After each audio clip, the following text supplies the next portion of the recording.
que nos han compartido.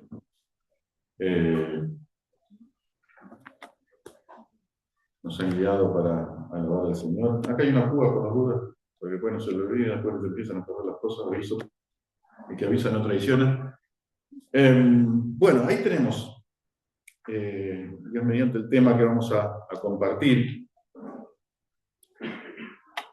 En la bondad del Señor vamos a charlar un poquito en alguna serie de reuniones. Hoy va a ser la primera que hablemos de esto, sobre las emociones, sobre nuestras emociones, no en abstracto, sino en concreto lo que nos pasa. Vamos a tomar un texto bíblico como base, podríamos tomar muchos, pero vamos a tomar como base el texto a ver, no me lo tomo todavía, a ver, debe estar, ahí está, ahí está bien. El texto de Filipenses capítulo 4, versículo 6, y lo vamos a llegar hasta el 8. Ahí el apóstol Pablo les escribe a los filipenses: por nada estén ansiosos, sino sean conocidas sus peticiones delante de Dios en toda oración y ruego, con acción de gracias. Y la paz de Dios, que sobrepasa todo entendimiento, guardará sus corazones y sus pensamientos en Cristo Jesús. Por lo demás, hermanos, todo lo que es verdadero, todo lo honesto, todo lo justo, todo lo puro, todo lo amable, todo lo que es de buen nombre, si hay virtud alguna, si hay algo digno de alabanza, en esto piensen. Todos sabemos que somos seres emocionales. La Biblia también lo muestra. No hay tal cosa como aquello que las emociones se oponen a la vida espiritual. No existe eso. Sí hay cuestiones, hay límites que hay que tener enorme cuidado, perdón. Pero las emociones no se oponen de ninguna manera. Al contrario, forma parte de nuestro ser. Forma parte de lo que somos, de cómo Dios nos hizo, cómo Dios nos constituyó en espíritu, alma y cuerpo. Jesús tuvo emociones. ¿Sí? Lo hemos visto en algunas reuniones en la Cena del Señor, ¿no? Jesús estuvo triste en Getsemaní, frente a la tumba de Lázaro. Jesús se enojó, no se descontroló, pero se enojó ante los mercaderes del templo, cuando querían alejar a los niños que se acercaban a él, cuando sanó a un hombre con una mano seca en un día de reposo y el pensamiento religioso de aquel tiempo estaba: ay no, ¿cómo lo vas a hacer en el día de reposo? Que en las minucias, en los detallecitos que no tenían nada que ver con la esencia de lo que Jesús quería. Jesús se alegró en una fiesta de bodas. Jesús seguramente tenía un carácter alegre y afable, porque si no los niños no se podrían acercar a él. Era una persona atractiva para los niños, entonces eso permite conocer también su carácter. De modo tal que entendemos no solamente que somos seres emocionales, sino que también la Biblia nos habla de ello, porque habla mucho de las emociones. ¿De qué hablamos cuando hablamos de emociones? Bueno, lo vamos a poner bastante simple. Son movimientos psíquicos internos que se identifican a través de sentimientos, ni más ni menos que eso. Ahí pusimos 4 emociones: la alegría como emoción positiva, y el enojo, el miedo y la tristeza como emociones negativas. Si usted se pone a leer, va a encontrar un montón de escuelas, un montón de formas de pensamiento, un montón de divisiones y clasificación de las emociones. Acá lo hicimos bien abarcativo. Después cada uno lo puede investigar y capaz que el tema lo puede desgranar de otra manera. Hay algunos que identifican hasta 27 emociones humanas. Acá vamos a lo básico, simple y abarcativo. Sí, es un poco, esa es la idea. Después por ahí si alguno lo quiere profundizar o buscar con a lo mejor algún nivel de detalle más preciso, si se quiere, o con más granularidad, o más a lo puntual, lo puede hacer. Pero acá nos vamos por lo menos la idea es compartir algo que sea bien abarcativo y bien sencillo. Pero decimos que son movimientos psíquicos internos que se identifican a través de sentimientos. Estamos programados para tener emociones. Vos sabés que, por ejemplo, en la reunión de hoy se va a hablar de enojo. Bueno, después, y alguna vez vamos a hablar de enojo. Después vamos a hablar seguramente puntualmente de estas emociones y vamos a entrar un poco más en detalle, vamos a hacer un poquito de zoom en cada uno de estos, pero en otras reuniones hoy no vamos a decir nada muy, no vamos a entrar demasiado en detalle en ninguno de estos. Simplemente la idea es un poco tener un marco medio introductorio y después sí, algún día hablaremos de la alegría, del enojo, del miedo, de la tristeza, hablaremos ya en reuniones por separado. Pero sí podemos decir esto. Cuando alguien se enoja, lo que le sucede es que la sangre le fluye a las manos. Es una respuesta natural del cuerpo. Somos así. La sangre fluye a las manos. Por eso, cuando alguien se enoja, es más fácil que termine golpeando a alguien. Se eleva el ritmo cardíaco. Algunos neurotransmisores suben, por ejemplo la adrenalina. Tiene mayor energía la persona. Es una respuesta normal del cuerpo ante una situación que ahora después vamos a hablar. Cuando alguien tiene miedo, la sangre fluye hacia los músculos de las piernas, de modo tal que sea más fácil huir de una situación peligrosa. Cuando alguien tiene miedo, el rostro se le palidece. Se pone la cara pálida. ¿Por qué? Porque tiene menos sangre, justamente. Fluye menos sangre en la cara y más sangre a los músculos inferiores. Se dilatan las pupilas, otra cosa que sucede, porque va captando y va prestando más atención a los posibles peligros y a las posibles formas de evadir ese peligro. Es una reacción natural. Cuando alguien está triste, la energía y el entusiasmo decaen abruptamente, detesta las diversiones. Hay tiempo y espacio para pensar en lo que se perdió, en lo que nos angustia, y eso permite comprender las consecuencias futuras y prepararse para una realidad que es nueva.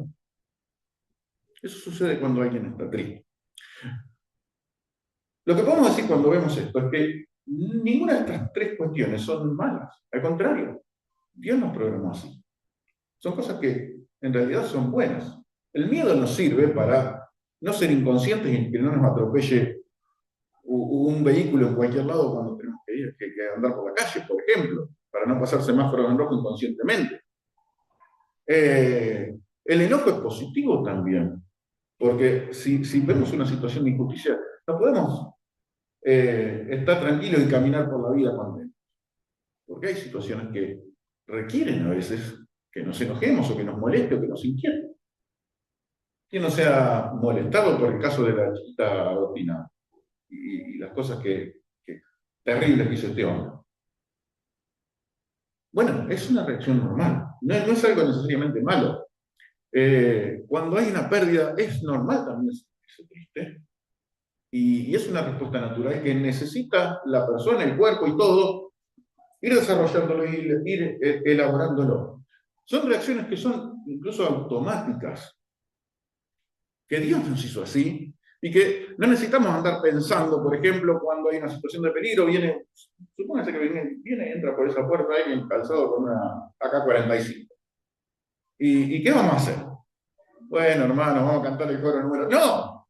Salimos todos corriendo. ¿Sí? Y nadie lo va a pensar. Nosotros estamos programados de esa manera. Y no necesitamos pensarlo demasiado, no necesitamos elaborar un pensamiento. Claro, justamente Dios nos hizo así para que no tengamos que pensar y elaborar todo un análisis, hacer todo un desarrollo de cuál va a ser mi mejor ruta de escape, porque seguramente me van a llenar la panza de todo.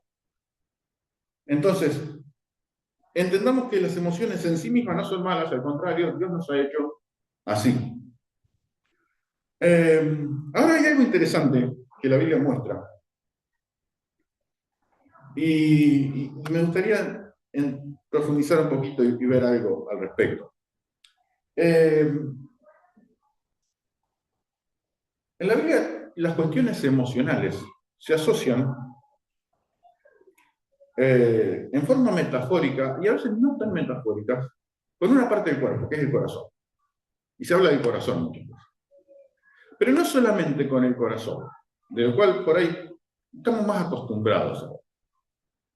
se asocia no solamente con el corazón, sino también con la panza, con las entrañas. Si ustedes miran, por ejemplo, ahí vamos a ver algunos textos, en el libro de Cantares, capítulo 5, versículo 4, la amada escribe respecto de su amado: mi amado metió su mano por la ventanilla y mi corazón, en realidad literalmente está diciendo, mis entrañas se conmovieron dentro de mí. Algo sucedió en el interior de su abdomen. En Jeremías, el Señor se presenta como yo Jehová, el que escudriña la mente, y cuando esa expresión la mente, literalmente es las entrañas, que prueba el corazón para dar a cada uno según su camino, según el fruto de sus obras. En Jeremías 31, 20 también se traduce directamente, por eso mis entrañas se conmovieron por él, por el pueblo de Israel, por Efraín, decía el Señor. Ciertamente tendré de él misericordia. Es decir, se habla de las entrañas. En el Antiguo Testamento se habla del corazón, sí, como asiento de las emociones, pero también se habla de las entrañas, de la panza. En el Nuevo Testamento vamos a ver, por ejemplo, dos textos. Colosenses capítulo 3, dice, se habla también del corazón como asiento de las emociones. Las entrañas se las asocia con la compasión. Por ejemplo, cuando se acuerdan la parábola del buen samaritano, cuando el buen samaritano se encuentra con la persona herida de muerte, que había caído en manos de ladrones, dice que sintió compasión. Y la palabra compasión es esta, es entraña. Por eso dice, vístanse pues como escogidos de Dios, santos, amados, de entrañable misericordia, de benignidad, de humildad, de mansedumbre, de paciencia, dice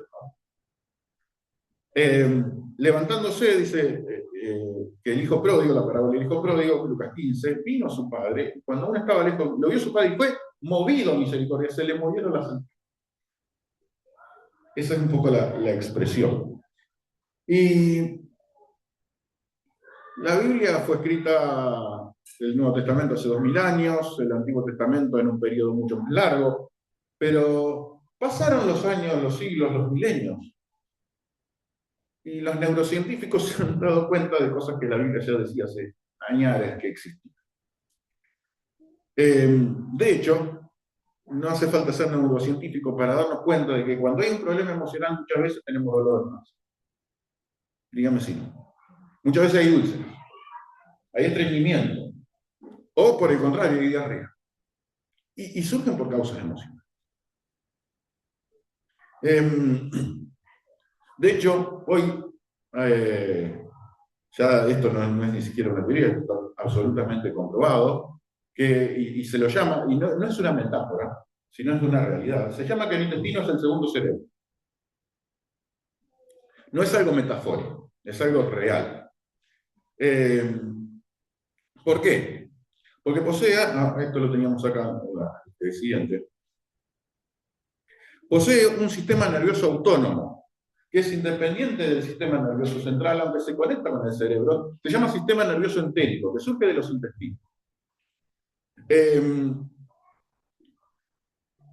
Quienes han estudiado esto dicen que contiene alrededor de 500 millones de neuronas, el sistema nervioso entérico. Se comunica con el cerebro a través de un nervio que se llama nervio vago, que no es vago porque no le gusta trabajar, sino que es vago porque vaga, porque es vagabundo, porque viaja.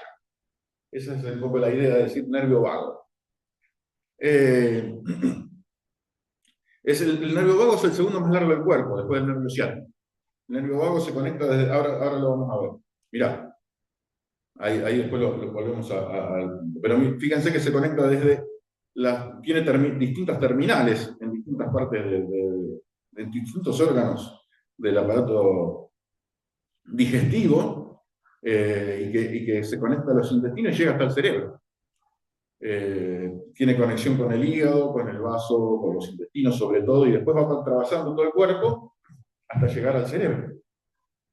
Ese es el nervio vago que hace todo ese recorrido desde los intestinos hasta el cerebro. O sea, pensemos que esto es creación de Dios. Yo lo pienso así. ¿Sí? Produce neurotransmisores como la serotonina. La serotonina se lo conoce como la hormona de la felicidad. Cuando hay niveles bajos de serotonina, hay angustia. Y a veces hay cuestiones que son médicas y que no tienen que ver con alguna situación especial, sino por algún motivo la serotonina ha bajado y se medican las personas para corregir ese problema. E influye, justamente este sistema nervioso entérico, que está en los intestinos alocado, influye y recibe el impacto de nuestras emociones. Por eso, por ejemplo, hay expresiones que son muy comunes. Cuando estamos ansiosos o pasa algo medio feo, de desagradable, se me hizo un nudo en el estómago. Pero es una sensación que vos sentís y que es real. No es, uno lo dice así, a lo mejor no le sale decirlo de otra manera, pero algo en la panza pasó. No sé si es un nudo, pero algo pasó. Cuando alguien está enamorado dice que ¿cómo se dice? Que tiene que mariposas en la panza. Espero que los matrimonios acá todavía tengan mariposas en la panza. Cuando uno tiene miedo... bueno, a ver, ¿quieren hacer algún comentario más? O si no, seguimos con lo otro. Vamos a seguir con lo otro, vamos a tener un manto de piedad. Seguimos con lo otro. Cuando alguien tiene miedo dice que le duele la tripas. A veces pasa. O cuando alguien está triste siente un vacío en el estómago. Yo en este momento tengo un vacío en el estómago, pero es de hambre, no de tristeza. Pero bueno, también a veces pasa.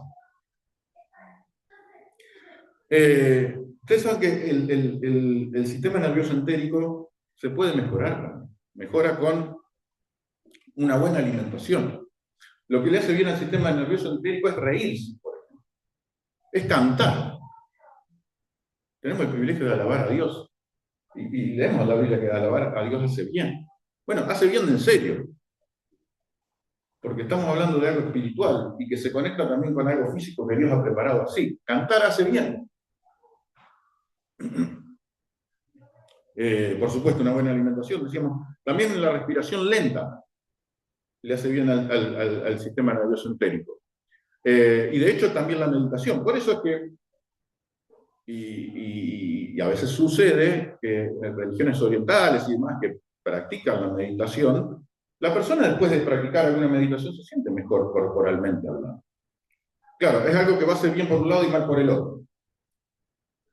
Porque quizás mediten cosas que realmente no tienen que ver con lo que Dios pensó. Pero en un cortísimo plazo son cosas que de hecho hacen bien, porque corporalmente estamos preparados para eso. Y esa es la explicación simple de por qué ese tipo de cosas hacen bien en una situación de corto plazo, ¿sí?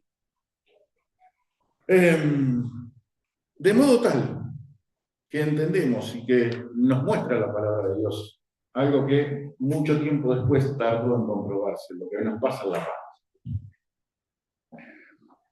Ahora, fíjense, bueno, esto ya lo vimos, que cuando hablamos de emociones negativas al menos, ¿por qué surge, por ejemplo, y esto después vamos a entrar ya más en detalle en cada uno de estos, pero ¿por qué surge el enojo?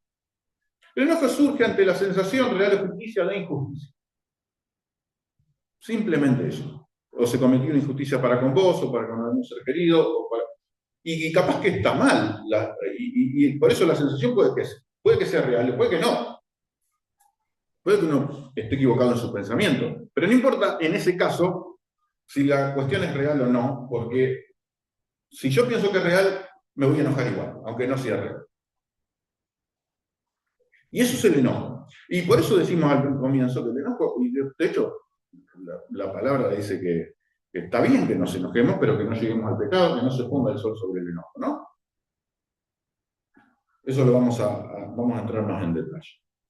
El miedo surge cuando sentimos que algo malo va a suceder, pero no solamente sentimos eso, sino que además sentimos que eso malo que va a suceder va a ser inmanejable.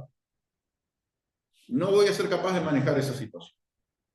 Es algo que es malo, irremediablemente malo, va a ser totalmente inmanejable, entonces me empiezo a sentir y empiezo a tener temor, y empiezo a tener miedo. Y la tristeza surge ante la sensación de que se ha perdido algo. Que sin lo que se ha perdido no se puede vivir. Y esa sensación muchas veces es real. En otros casos no. Pero esa sensación es real y necesita también un tiempo en el cual haga su efecto, por así decirlo. Usted sabe que para enfrentar las situaciones de enojo, esto lo vamos a ver también más en detalle cuando hablemos, pero déjame decirte esto. Enfrentar el enojo requiere una cuestión central y fundamental, que es el perdón. Sin perdón es imposible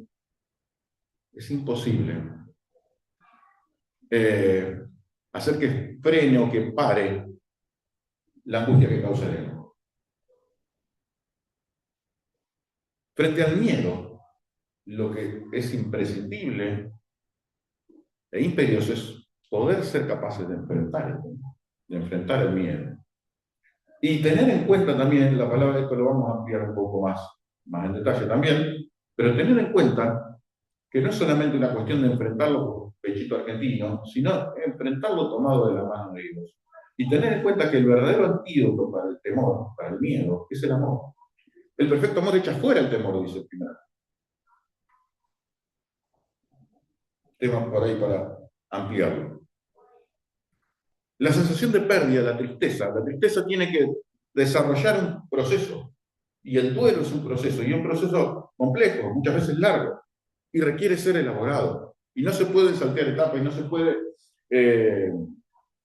pretender salir rápido a veces ante situaciones de dolor y de angustia. Porque va a ser literalmente imposible y vamos a hacer más problemas de los que tenemos ya de por sí. Ahora bien, decimos que las emociones son buenas, Dios nos hizo así. Pero las emociones, si bien son buenas, entendamos algo, somos seres contaminados a causa del pecado. Todavía el Señor, a quienes hemos creído en Cristo, nos está transformando. Todavía no nos está transformando del todo. Y esa contaminación a causa del pecado hace que nuestras emociones no sean en absoluto para nada confiables.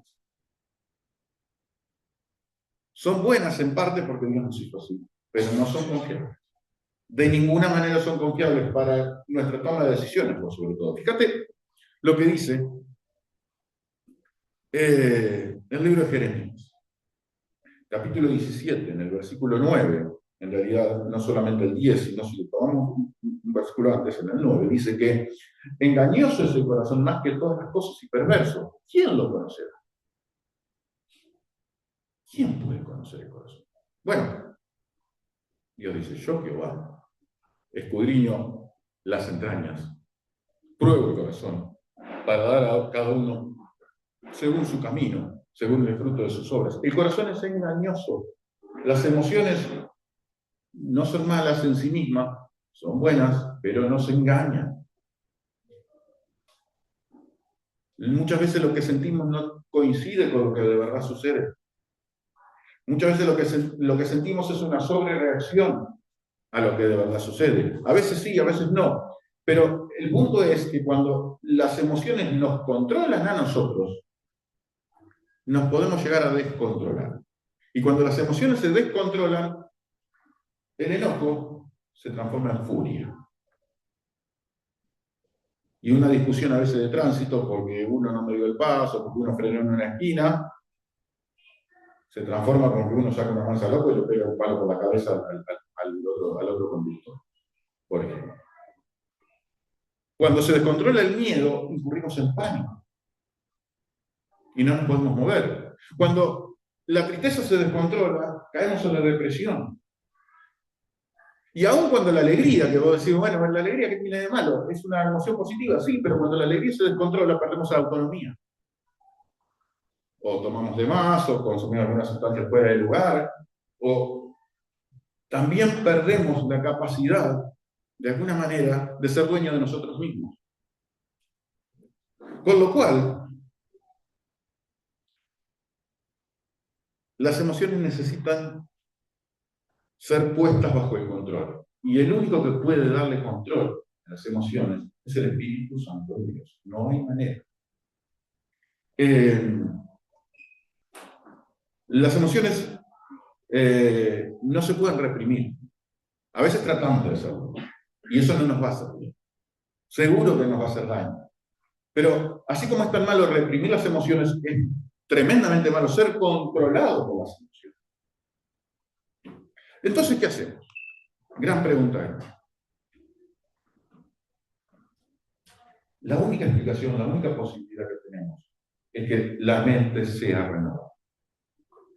Cristo ha hecho nuevas todas las cosas, ¿sí? Entre esas cosas que ha hecho nuevas, lo que está haciendo es un proceso de transformación en la mente. Ustedes recuerdan Romanos capítulo 12, versículo 2, dice, no se conformen a este siglo, sino sean transformados por medio de la renovación de su entendimiento, para que comprueben cuál sea la buena voluntad de Dios, agradable y perfecta. Sabes que la voluntad de Dios siempre es buena, siempre es agradable, siempre es perfecta, pero no siempre lo comprobamos. ¿Y por qué no lo comprobamos? Seguramente porque el corazón nos dice otra cosa. Porque las entrañas nos dicen otra cosa. Pero cuando la mente es renovada por medio de la transformación que solamente puede producir el Espíritu de Dios, si la mente se renueva, las emociones empiezan a coincidir con lo que verdaderamente está pasando y con lo que Dios verdaderamente quiere. Por eso decimos que la renovación de la mente es la única forma en que las emociones pueden ser. Hay muchos términos que se usan hoy en día, ¿no? Educadas, gestionadas, manejadas. Póngale el término que quiera, pero que las emociones puedan verdaderamente cumplir la función que Dios pensó que tenían que cumplir originalmente.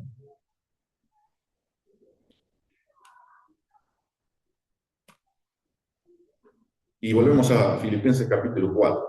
Cuando termina ese pasaje que hablaba de la paz de Dios, que sobrepasa todo entendimiento, lo hemos mencionado también en la reunión anterior, dice que guardará sus corazones y sus pensamientos en Cristo Jesús. Va a guardar el área de su mente y el área de los sentimientos. Pero para eso, ¿qué es necesario? ¿Y qué es lo que necesitamos? ¿Cómo renovamos la mente? Bueno, mira, dice, por lo demás, hermanos, ustedes tienen que pensar en todo esto. En esto piensen, dice al fin. Y ahí es donde nosotros tenemos que empezar a hacernos preguntas. Cuando empezamos a tener algún pensamiento que indudablemente va a afectar nuestras emociones, o cuando sentimos alguna emoción particular que se origina en algún pensamiento, no importa el orden que pueda tener o qué secuencia puede haber dentro de nuestro, pero cuando algo surge, ahí tenemos que aplicar filtros. Y el apóstol nos dice, bueno, ¿en qué tenemos que pensar? A ver, lo que estoy pensando, primera pregunta, en todo lo verdadero, ¿es verdadero? ¿Estoy pensando en algo que es verdad? ¿O estoy pensando en algo que capaz que no estoy tan acertado? De ahí la necesidad de conocer la palabra de Dios. Si no conocemos la palabra de Dios, no sabemos si lo que estamos pensando es verdadero o falso. ¿Viste cuando te hacían el verdadero o falso? Y uno iba a los exámenes. Ahí, nos ha pasado más de una vez de ir sin saber un montón de temas a rendir. Y cuando uno va a rendir sin saber algún tema, ¿qué hace? Y si tiene un verdadero o falso, le viene espectacular, porque ya tiene el 50% de probabilidad de estar bien. Pero con ese 50%, ¿qué hacemos? Si no sabemos la respuesta, ¿tenemos verdadero o falso? Y no sé, o tiramos la monedita, o adivinamos, o buscamos intuición, y nos manejamos por intuición. Y claro, vos tenés que pensar, dice el apóstol, ¿lo que pensás es verdadero? Y a mí me parece que sí, qué sé yo. Y claro, si nos manejamos por intuición, tenemos el 50% de probabilidad de pegarla, pero también tenemos el 50% de fallar.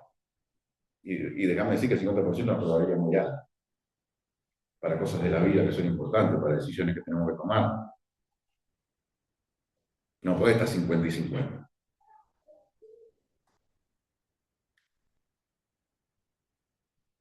¿Es verdadero lo que pensamos? Dice todo lo honesto, todo lo honorable. ¿Es algo honorable?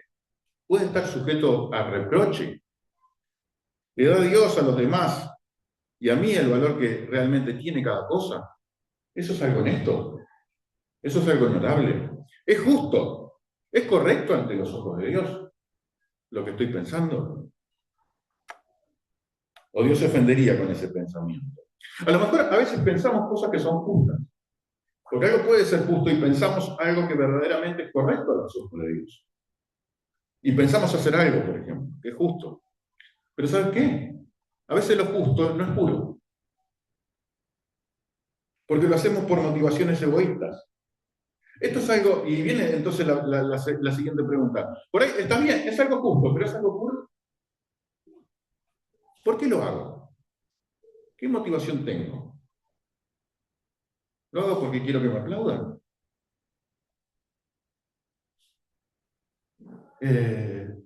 Algo puede ser objetivamente justo, pero dentro de nuestro corazón quizás no sea subjetivamente puro. Entonces, el pensamiento, dice Pablo, primero, fíjate si es verdadero, fíjate si es honorable, fíjate si es justo, correcto, fíjate si es puro y tu motivación no oculta otra intención. Fíjate si es amable, si me ayuda a amar a otros, si mejora mis relaciones con los demás, si los demás se sienten motivados a amar más, si yo puedo ser capaz de mejorar mis relaciones a partir de lo que estoy pensando. Fíjate si es algo de buen nombre, o quizás se podría decir también admirable. Es admirable, en el sentido de decir, mis pensamientos son dignos de imitar. ¿Se pueden seguir mis pensamientos? ¿O me daría vergüenza que se conozca lo que estoy pensando? Mis pensamientos son dignos de imitar, son admirables.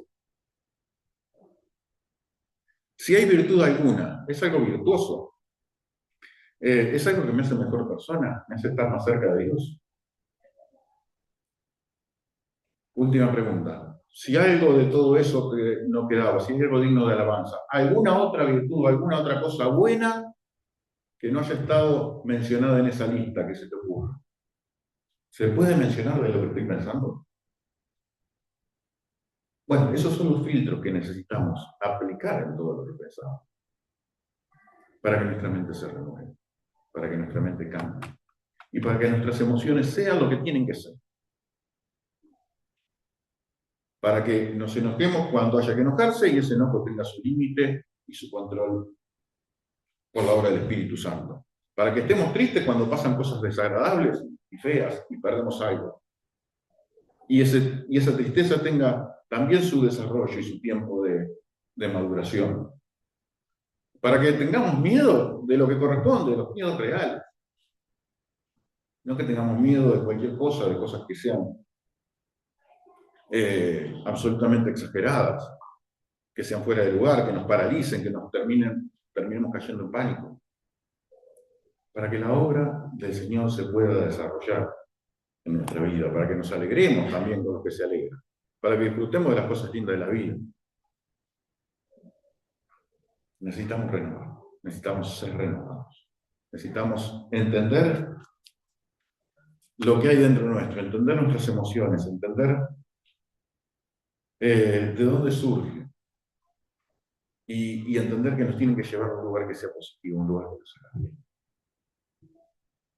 Que el Señor nos guíe para que nuestras emociones puedan ser educadas, gestionadas, manejadas, controladas, pura y exclusivamente por la obra del Espíritu Santo.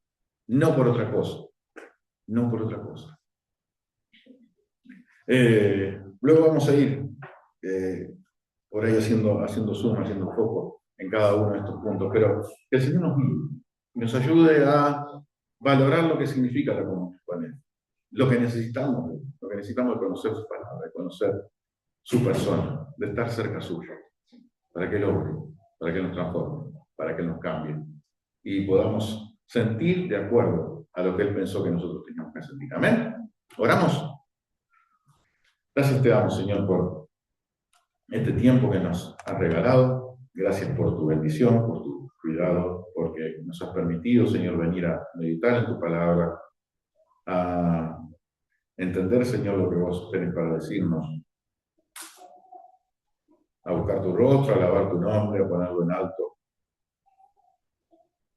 a cantarte y a entregarte lo que hay en nuestro corazón. Te pedimos que nos guíes, que nos dirijas, que, Señor, nos permitas sujetar las emociones al control de tu espíritu.